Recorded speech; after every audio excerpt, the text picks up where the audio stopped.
Students, good morning. Once again, I welcome you in the today's science class. But yesterday we start our new topic, that is the respiratory system of human being. Please look here. कल का जो हमने topic start किया था वो था आपका respiratory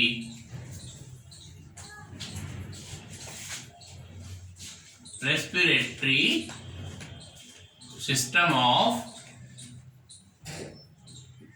human being.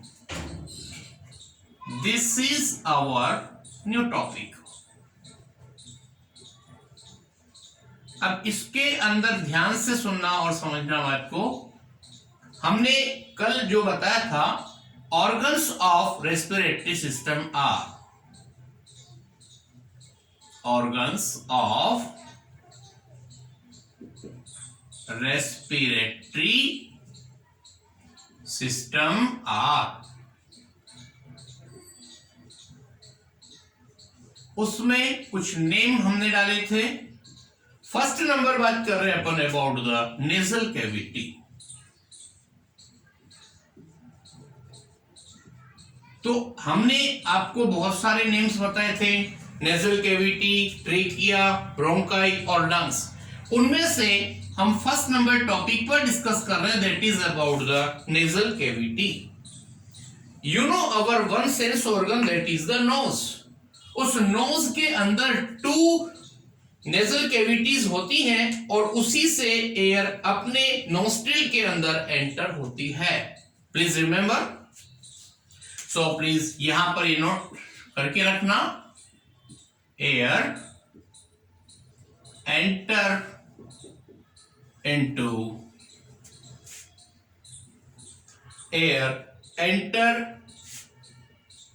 into the body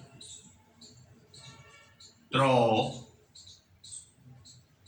nostrils. Please remember, air enter in the nasal cavity through the nostrils. और यहां पर कभी अगर आपने ध्यान से ऑब्जर्व किया हो तो अपने नोज वाले रीजन के अंदर हेयर लाइक स्ट्रक्चर प्रेजेंट होती है, और वो हेयर लाइक स्ट्रक्चर जो प्रेजेंट होती है ना, वो अपने नोज वाले पोर्शन के अंदर, सपोज ये आपका नोज वाला पोर्शन है और इसके अंदर छोटे छोटे बहुत सारे हेयर्स होते हैं। ये लेफ्ट टू राइट और राइट टू लेफ्ट मूवमेंट करते रहते हैं। तो जब भी एयर पास होती है तो उसमें से कोई डिजीज जर्म्स होता है या डस्ट पार्टिकल्स होते हैं, वो they can be filtered and stop there, उनको यहीं रोक लिया जाता है और they do not allow inside the body by trapping the dust particle and germs present in the air. ये जर्म्स, डस्ट पार्टिकल कहां मिलेंगे? In the air. जो भी एयर के अंदर सब कुछ होता है वो फिल्टर होगा, यहीं रुक जाएगा हेयर्स के अंदर, और अंदर की तरफ ओनली ऑक्सीजन ही अंदर जाएगी फ्रॉम द एयर। इतनी बात समझ में आ गई। और एक और बात, जो बाहर की एयर होती है that is the cool air, cool air of atmosphere, cool air of atmosphere become warm due to normal body temperature, normal body temperature। Okay, तो 2 काम होंगे इसके अंदर। नेजल कैविटी में एयर एंटर होगी नोस्ट्रिल से, जैसे ही वो अंदर जाएगी तो इसमें हेयर लाइक स्ट्रक्चर अवेलेबल होगी, और वो हेयर लाइक स्ट्रक्चर एयर को फिल्टर करने का काम करती है। उससे जो भी कोई डिजीजम्स होते हैं, डस्ट पार्टिकल्स होते हैं जो एयर के अंदर होते हैं, वो यहीं पर रुक जाते हैं, अंदर बॉडी में एंटर नहीं होते हैं। और cool air of the atmosphere जो होती है वो बॉडी के कांटेक्ट में आने के बाद वार्म हो जाती है। उसकी वजह बताई, क्योंकि अपना मिनिमम बॉडी टेम्परेचर होता है that is 37 degree on the Celsius scale और 98.6 डिग्री ऑन फ़ारेनहाइट स्केल। ये अपना पढ़ा हुआ भी है, थर्मोमीटर वाला हीट वाला चैप्टर हमने पढ़ा है। उसके बाद नेक्स्ट टॉपिक आ रहा है बेटा नेजल कैविटी का काम यहां पर कंप्लीट हो गया। और सेकेंड नंबर बात कर रहे हैं हम आपके अबाउट द ट्रेकिया।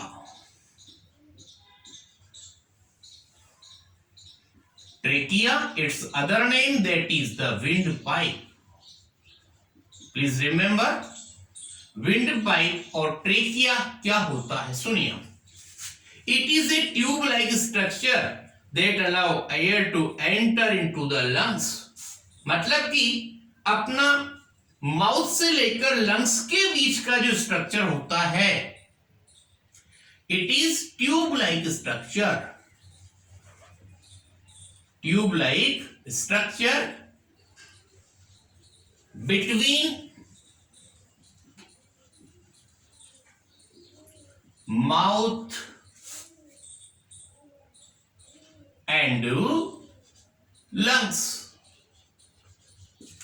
यानी कि माउथ और लंग्स के बीच में जो ट्यूब लाइक स्ट्रक्चर होती है उसमें से एयर पास होती है और इसी को बोलते हैं हम ट्रेकिया और wind pipe. It keep open by presence of number of cartilage rings. और ध्यान से देखना, यहां पर ये आपकी इस तरह की स्ट्रक्चर होती है, ये तो विंड पाइप हो गया, और उसमें इस तरह की रिंग जैसी राउंड राउंड स्ट्रक्चर आपको मिलती है। और अगर आप बाहर से टच करते हैं इस वाले रीजन को तो, और जब बोलते हैं तो उस चीज का वाइब्रेशन फील होता है। दैट इज द ट्रेकिया और विंड पाइप। इतनी बात समझ में आ गई। और उसके बाद आगे सुनिए आप, दैट इज 2 टॉपिक्स कंप्लीट हो गए अपने। एक बार दोबारा रिपीट कर रहा हूं बेटा, respiratory system of human being, उसमें कौन से ऑर्गन्स थे। फर्स्ट नंबर नेजल कैविटी, इसके बारे में अपन ने पढ़ा।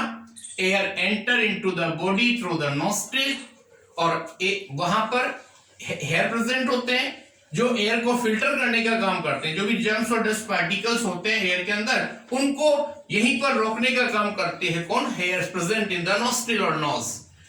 But cool air from the atmosphere also become warm due to our body have normal temperature that is 37 degrees Celsius or 98.6 degree on Fahrenheit scale.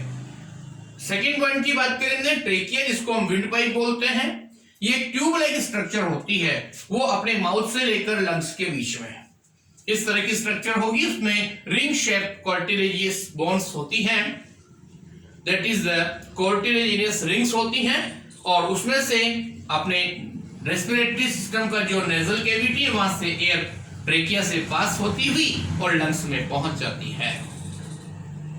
लेकिन इसके बाद इसका हम नेक्स्ट टॉपिक के बारे में बात कर रहे हैं, दैट इज द ब्रोंकाई। ध्यान से देखना, ब्रोंकाई क्या होता है। काफी सारी ट्रबल्स होती हैं, बहुत सारी टिपिकल बॉडी स्ट्रक्चर होता है बेटा।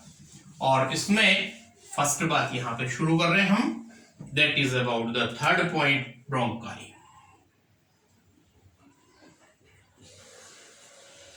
Bronchi means क्या होता है, सुनिए।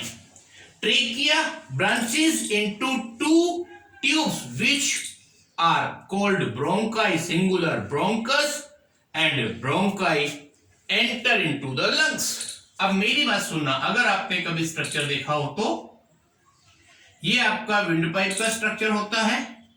इसके बाद यहां से ये 2 अलग साइड पर डिवाइडेड हो जाता है। यहां से फिर आगे की तरफ ये लंग्स के स्ट्रक्चर का फॉर्मेशन शुरू हो जाता है। और इसमें ध्यान से देखना, तो इस साइड पर ये जो स्ट्रक्चर आप देख रहे हैं ना, ये ब्रोंकाई कहलाती है। That is the bronchi, BRONCHI।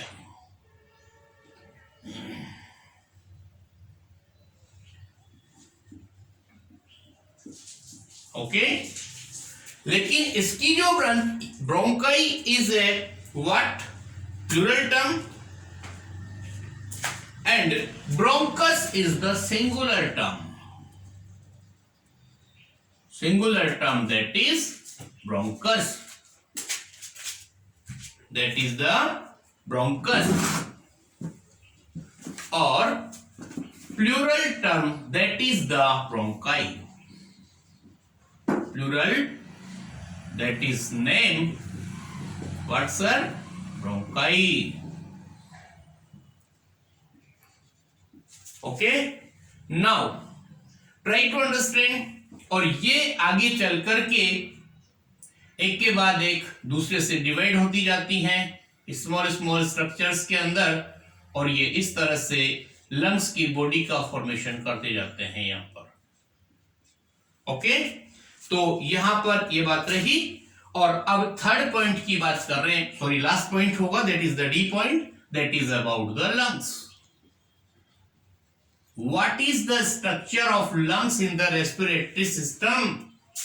Please remember, lungs are present in the chest cavity. जो मिडिल पोर्शन देखते हैं आप हेड और लेग्स के अलावा, उसको बोलते हैं हम चेस्ट कैविटी। और ये लंग्स टू होते हैं, one is the left side और another that is in the right side. Each lung is surrounded by double membranous layer called pleura. तो ध्यान रखना, यहां पर ये सिंगल लेयर हमने शो कर रखी है, ये एक्चुअल में डबल लेयर होती है और इस लेयर का नेम होता है pleura. Please remember, that is pleura.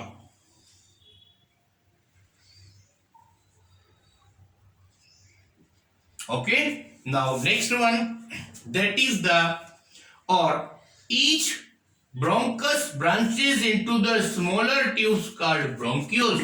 ये देखा आपने, ये ब्रोंकाई था, ये ब्रोंक्यूल्स हो गए बहुत सारे छोटे छोटे, और ये आपस में मिलकर के लंग्स का स्ट्रक्चर बनाते हैं। Each bronchioles terminate into the sake like structure, और ये और आपस में बहुत छोटी छोटी स्ट्रक्चर्स बनती जाती हैं एक के बाद एक। तो वहां पर जो डेंस नेटवर्क होता है ब्लड वेसल्स का, तो उस जगह को हम बोलते हैं alveoli.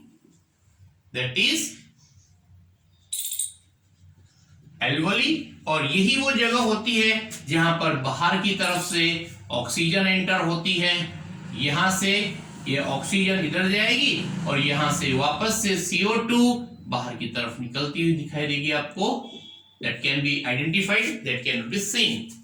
Each alveolus is surrounded by a network of blood capillaries.